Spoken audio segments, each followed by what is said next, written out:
Bonjour à toutes et à tous, bienvenue dans Smart Impact, l'émission des entreprises à impact positif. Voici le sommaire. Mon invité aujourd'hui, c'est Alice Audouin, fondatrice de Art of Change 2021. Elle est de retour de la COP27, nous racontera comment elle y a défendu les liens entre l'art et l'environnement. Pour notre débat, je vous présenterai comme chaque mois un binôme d'entrepreneurs pour la planète, mentorat et échange d'expériences entre les Calanques de Marseille et Interxion, le leader des data centers. Et puis dans Smart Ideas, on va découvrir ensemble Flowlity qui propose une solution innovante de prévision et de planification de la chaîne logistique. Voilà pour les titres, c'est parti, c'est Smart Impact.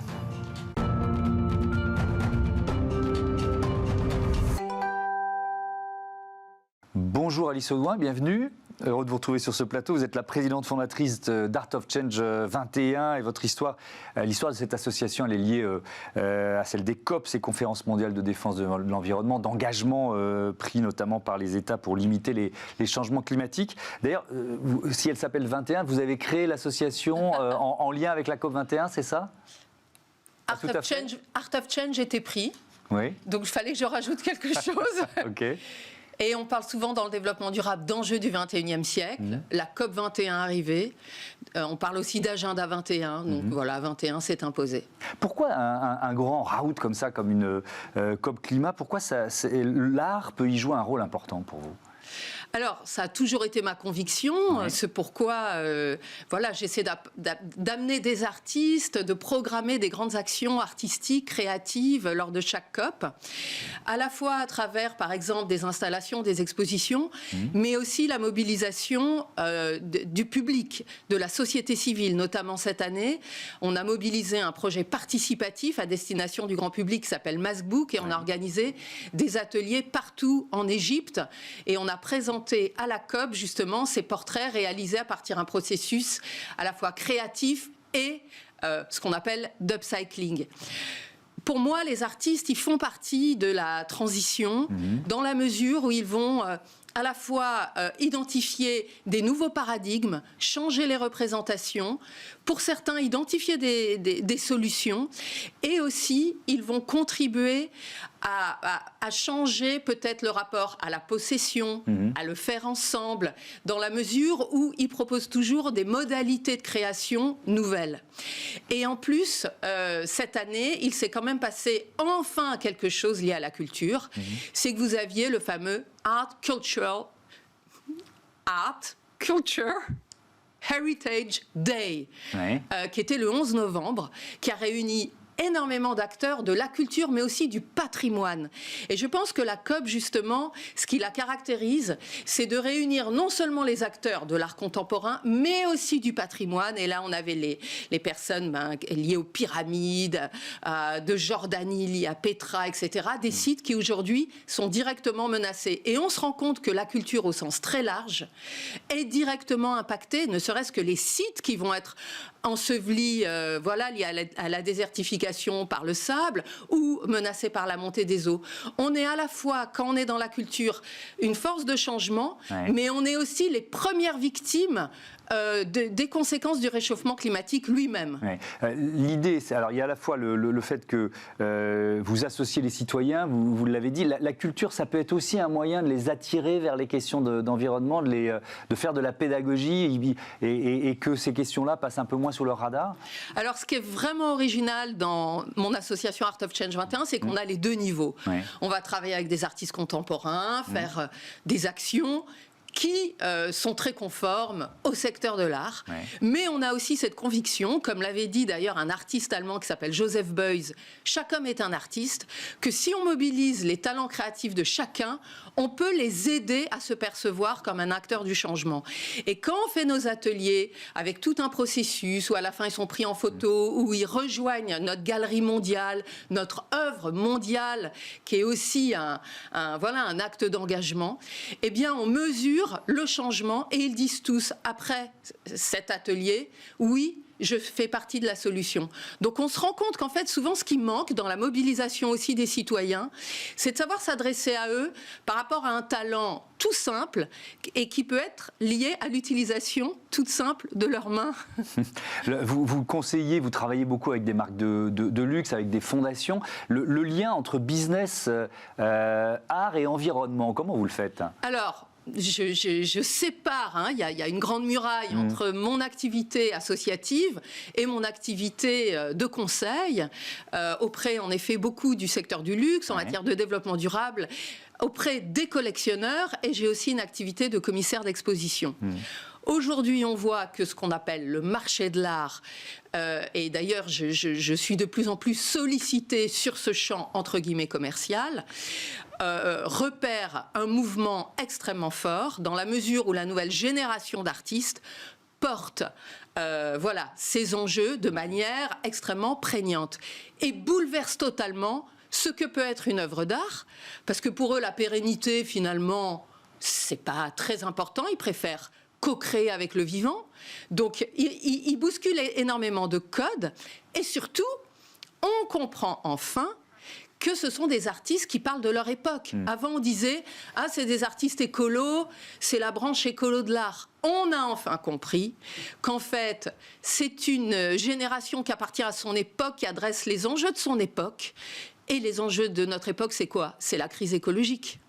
Et vous accompagnez dans cette démarche-là les artistes dans la réduction de leur impact environnemental. Il y a ce prix Art Éco-Conception. C'est quoi ? Je crois que le prochain est remis en janvier au Palais de Tokyo, c'est ça ? Alors là, c'est vraiment très important parce qu'on parle en effet d'artistes engagés sur ces thématiques. Souvent, ils allient un propos à une démarche qui vise aussi à réduire au maximum leur empreinte. Mais aujourd'hui, si on prend les entreprises que vous connaissez bien, elles disposent par exemple de cabinets qui vont faire des bilans carbone, des analyses de cycle de vie, pour faire de l'éco-conception, etc. À l'échelle de l'art, on part de zéro. Et moi, qui ai été directrice du développement durable et qui suis spécialiste de la RSE, j'avais vraiment à cœur, au sein de mon association, d'apporter un niveau technique maintenant, important auprès des artistes. Ce prix qui est soutenu par Ruinart, donc un mécène important de l'association, en partenariat avec le Palais de Tokyo. Et j'ai embarqué pour la première fois les deux ministères, culture et écologie, ainsi que la Maison Guerlain. On lance justement pour la première fois un prix qui consiste à gagner, non pas de l'argent, mais un accompagnement par des experts en éco-conception. Et le but, c'est quoi ? C'est pas de récompenser des artistes écolos, c'est de prendre justement les artistes qui ont des impacts absolument énormes et de trouver des solutions alternatives. Donc les lauréats, ils seront choisis pour la qualité de leurs œuvres, pas forcément pour l'éco-conception de leurs œuvres. Exactement. Ils vont être choisis par sur un seul critère qui est leur envie de réduire leur impact. Et alors si ils utilisent plein d'acier, d'aluminium ou des logiciels ultra énergivores, nous ça nous intéresse qu'ils partent justement de situations initiales à très fort impact, parce que c'est là où cet accompagnement va donner des résultats importants. Donc si des artistes nous regardent, voilà, vraiment candidater jusqu'au 4 décembre. On parlait de ces enjeux à propos du spectacle vivant dans cette émission il y a quelques jours, et je posais la question de l'avenir des méga-tournées, en fait, en quelque sorte, qui sont par essence des événements très polluants. On peut poser la même question pour des méga-expositions, parce que le premier impact finalement d'un rendez-vous artistique, c'est le public qui se déplace. Donc quel conseil vous donnez, comment vous voyez cet avenir de l'art et des expositions dans ce contexte particulier ? Alors ça, c'est intéressant, parce que justement, j'ai eu la chance de faire partie, à côté de Carbon Prod et Solinen, de ceux qui ont accompagné la foire Art Paris en matière d'éco-conception.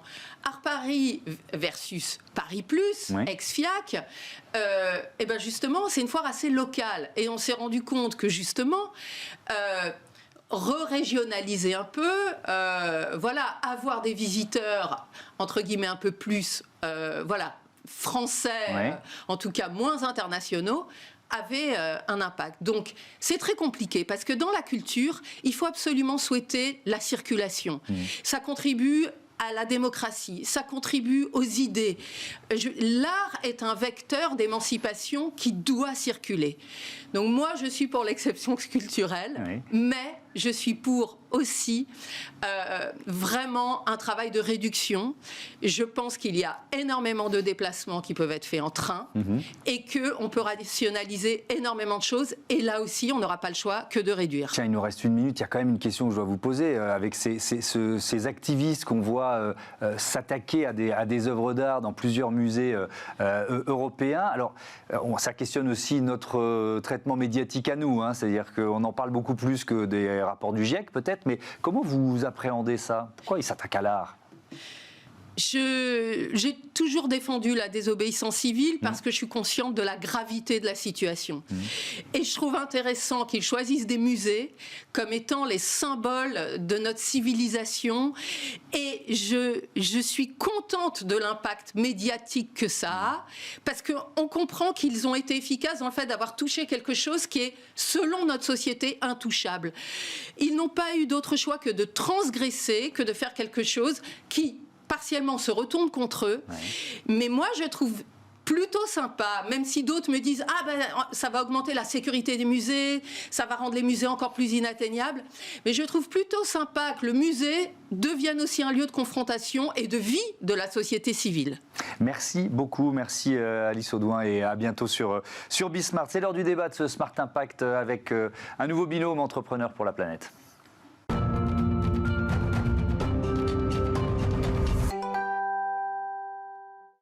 Entrepreneurs pour la planète, c'est une association qui met en contact le monde de l'environnement et celui de l'entreprise pour partager le savoir-faire des uns et la connaissance des autres. L'idée, grâce au mentorat, c'est de co-construire un monde plus durable. Et chaque mois, vous le savez, on est partenaire. Je vous présente un nouveau binôme. Fabrice Cocchio, bonjour, bienvenue. Bonjour. Vous êtes le président d'Interaction France. Avec nous en visioconférence, Didier Réau, qui est président du conseil d'administration, du Parc national des Calanques. Bonjour et bienvenue à vous.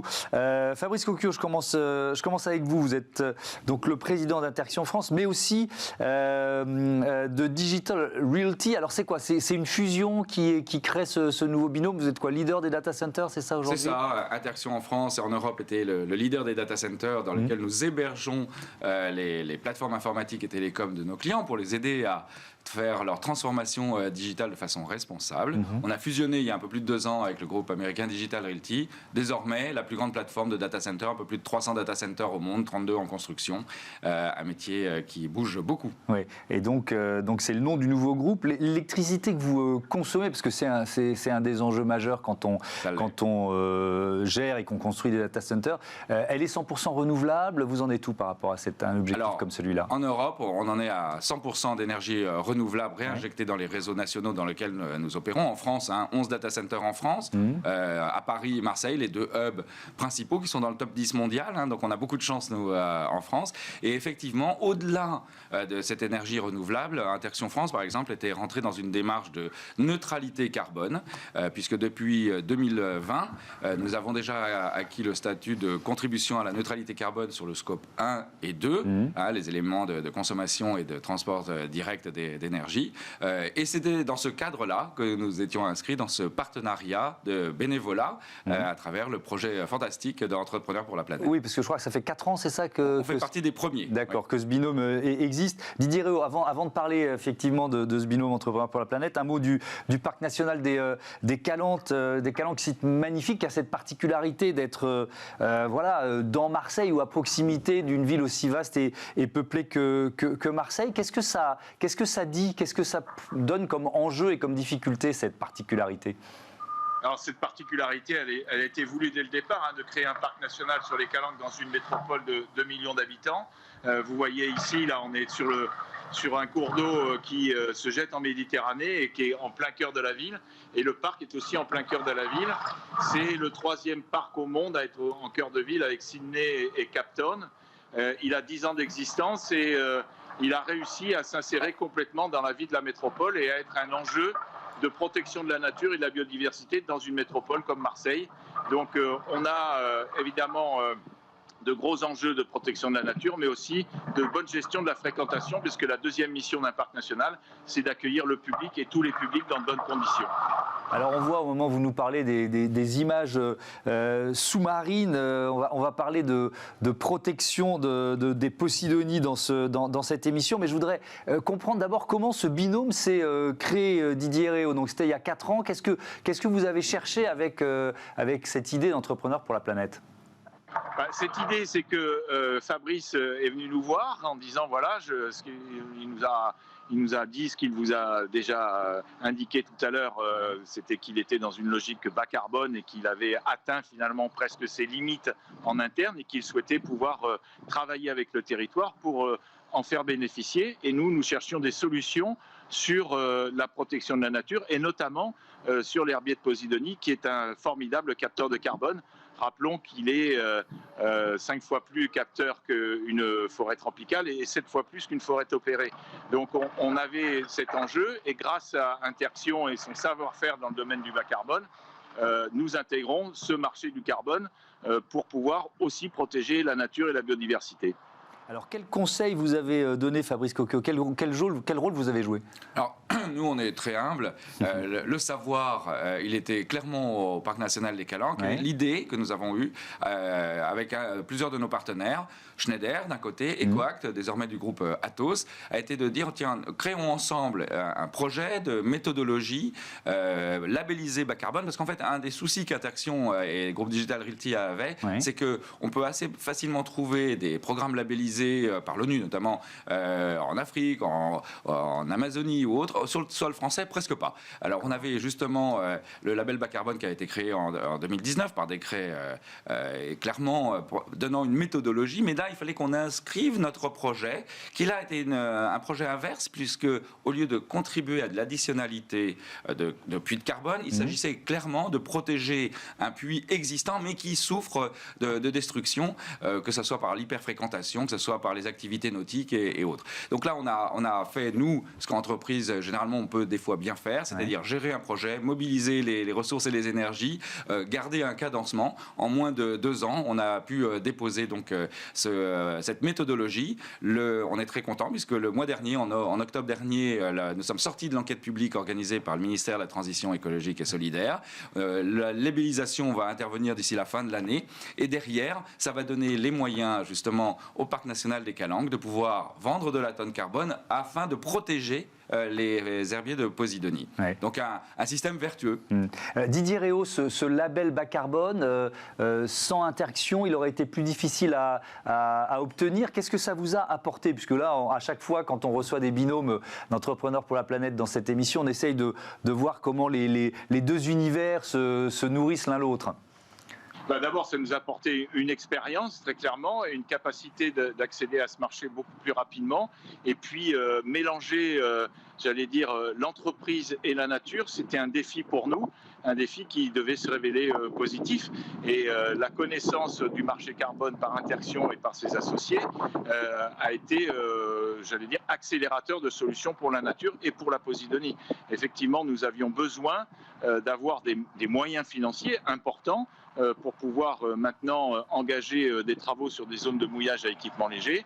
Et Interxion nous a permis, avec le travail des équipes du parc, d'aller beaucoup plus vite dans notre recherche de financement et dans la finalisation de nos projets.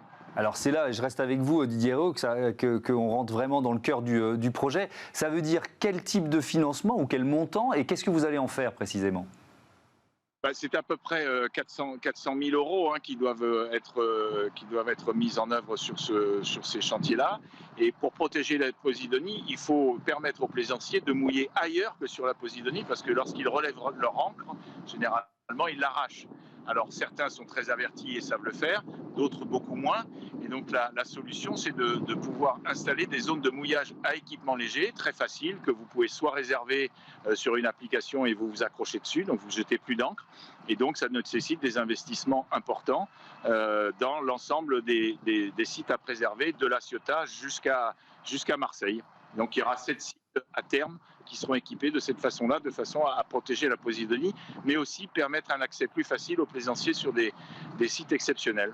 Fabrice Cocchio, vous l'avez évoqué, mais rapidement, Marseille, c'est l'un des hubs Internet mondiaux, donc ça avait du sens pour vous d'être dans une démarche qui soit à la fois locale et nationale, parce que là, on parle d'un parc national des Calanques. Alors, on cherche toujours effectivement à renvoyer au territoire ce que le territoire nous donne. Nous sommes mécènes principal du MUSEM, le musée national emblématique de Marseille, depuis 8 ans. Et là, cette association faisait complètement sens, à proximité immédiate de nos activités de data center, encore une fois pour héberger des machines informatiques et télécoms, et néanmoins avoir un impact très positif sur la nature dans le cadre de notre politique RSE globale. Donc oui, trouver quelque chose à proximité, mais ce n'est pas du tout capté par Interaction et le groupe Digital Realty. N'importe quelle entreprise demain ayant une démarche de compensation pourra aller acheter de la tonne de carbone, qu'elle soit française, locale, américaine ou africaine, sur le parc des Calanques. Oui, alors c'est ce que j'allais vous poser comme question. Vous m'avez devancé en quelque sorte. C'est-à-dire que cette méthodologie dont vous parlez, elle va pouvoir servir à d'autres aussi. Alors, non seulement elle va pouvoir servir pour toute entreprise cherchant à acheter de la tonne carbone. Quand on a commencé le projet, la tonne de carbone s'est changée autour de 19-20 euros. Elle est à 70 euros en ce moment. On pense qu'elle sera à 750 euros en 2030. 2030, c'est bientôt. Il y a des enjeux financiers très importants pour le parc des Calanques, mais aussi pour les entreprises qui compensent. Ceci dit, et c'est toute la valeur du label bas carbone fait encore une fois avec nos partenaires du parc des Calanques, Schneider et puis Ecoac du groupe Atos, c'est qu'elle est reproductible partout. Il y a des cas d'herbiers marins à protéger en Bretagne, il y en a beaucoup dans les territoires d'outre-mer. C'est réplicable à grande échelle, cette méthodologie. Didier Réau, vous êtes également vice-président de la métropole ex-Paris-Provence. Interaction, on l'a vu, c'est un acteur important, majeur de la transformation numérique de la région. Qu'est-ce que ça représente pour vous de mener un projet comme celui-là avec un acteur régional? Alors d'abord, je suis président de la métropole ex-Marseille-Provence, c'est pas ex-Paris-Provence. J'ai dit ex-Paris. C'est mon côté supporter du PSG qui s'exprime, ça. Et donc, ce que ça représente, c'est que d'abord, je suis vice-président à la gestion des milieux aquatiques et à la prévention des inondations. Donc, en gros, la gestion des bassins versants qui sont éventuellement impactants sur la Méditerranée, mais aussi sur l'étang de Berre. Donc, il y a une cohérence à gérer les bassins versants et à avoir, j'allais dire, la présidence du parc national, puisque les uns et les autres interagissent entre eux. Et donc c'est important d'avoir un partenariat comme celui-ci, parce qu'il permet d'avoir une meilleure gestion de la nature, une meilleure vision globale, finalement, de l'impact de nos activités urbaines, industrielles, économiques sur la nature, mais d'impliquer toute cette activité à trouver des solutions. Et donc, ce sont aussi des solutions fondées sur la nature que nous mettons en œuvre sur l'ensemble du territoire. Merci beaucoup, merci Didier Réau. Tiens, un dernier mot, Fabrice Cocchio. Ça veut dire que l'histoire se termine en quelque sorte, ou alors il y a d'autres projets dans le cadre du binôme entrepreneur pour la planète? On a ce mécénat de bénévolat a trouvé une application extraordinaire. On en est tous, je pense, très fiers. Mais ça continue. On a des chantiers importants. Il y a eu beaucoup de travail fait par le parc, notamment sur l'hyperfréquentation. Il y a des enjeux d'information, de sensibilisation, de formation. Enfin, il y a plein de domaines où, grâce à Entrepreneurs pour la planète, on peut justement travailler tous ensemble. Et l'entreprise a un rôle à jouer. Notre entreprise, en tout cas, le groupe Digital Realty, à Marseille, 7e hub mondial. Clairement, on a un rôle à jouer. Merci beaucoup à tous les deux et à bientôt sur Bismart. On passe à notre rubrique consacrée aux startups, la logistique au menu.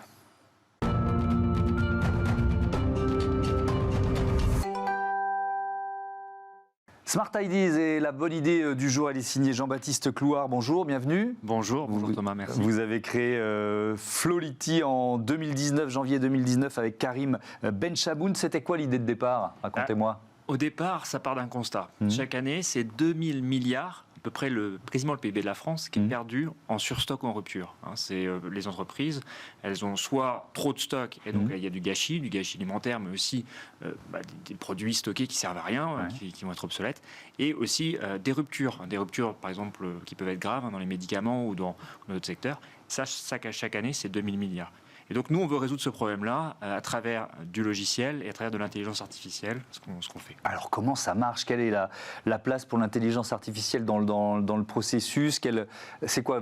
Elle permet des prévisions de vente un peu plus fiables, c'est ça? Alors c'est des prévisions de vente, c'est une partie du sujet. Donc déjà, on a un éditeur de logiciels et on propose aux entreprises un logiciel pour les aider à savoir combien stocker, combien elles vont vendre et combien approvisionner. On fait tout en un.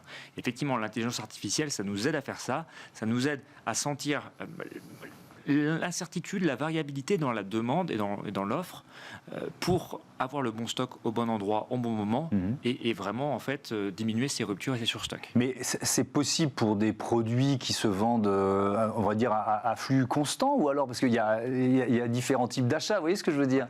Alors, effectivement. Alors, donc nous, on travaille sur les produits qui sont stockés, parce que c'est sur ça qu'on joue. Et on fait effectivement, on trouve deux types de produits. Des produits qu'on appelle continus, donc qui se vendent beaucoup, qui ont beaucoup de rotation, à fort rotation. C'est plutôt plus facile. On a beaucoup de données dans le passé. On peut prédire facilement le futur. Et puis on a les produits intermittents. Donc là, on a 3 consommations l'année. Et en fait, on va travailler avec différents types d'algorithmes. On va plutôt chercher la probabilité de savoir en fait, combien on va vendre et quand est-ce qu'on va le vendre. Et en fonction de ça, on va placer un stock tampon pour se protéger au risque. Donc on ne sait pas exactement précisément combien on va vendre et quand on va vendre, mais on sait qu'on a une probabilité de le vendre et on sait qu'en fonction de ça, on va garder 10 en stock, par exemple, pour se prémunir de ça. Alors, qui sont vos clients aujourd'hui, plutôt secteur d'activité, et qu'est-ce que vous leur faites économiser? En quoi ils y gagnent dans leur bilan carbone?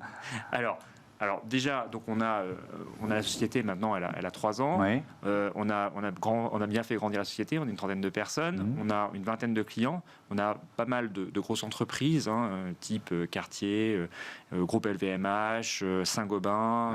On a un certain nombre de grands groupes et on les aide, in fine, c'est à diminuer leur stock et à diminuer leur rupture.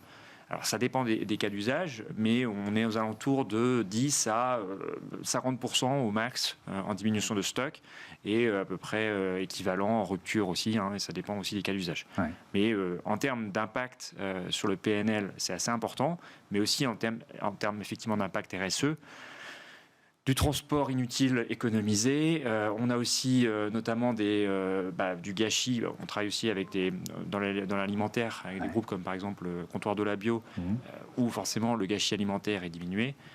Voilà. Donc beaucoup de bénéfices aussi sur le plan RSE. Vous avez levé 5 millions d'euros. L'objectif, c'est de vous développer en Europe. Dans quel pays ? Alors là, on commence par le Benelux. On a commencé depuis le début de l'année par le Benelux. On a signé un premier client italien cette année, là, récemment.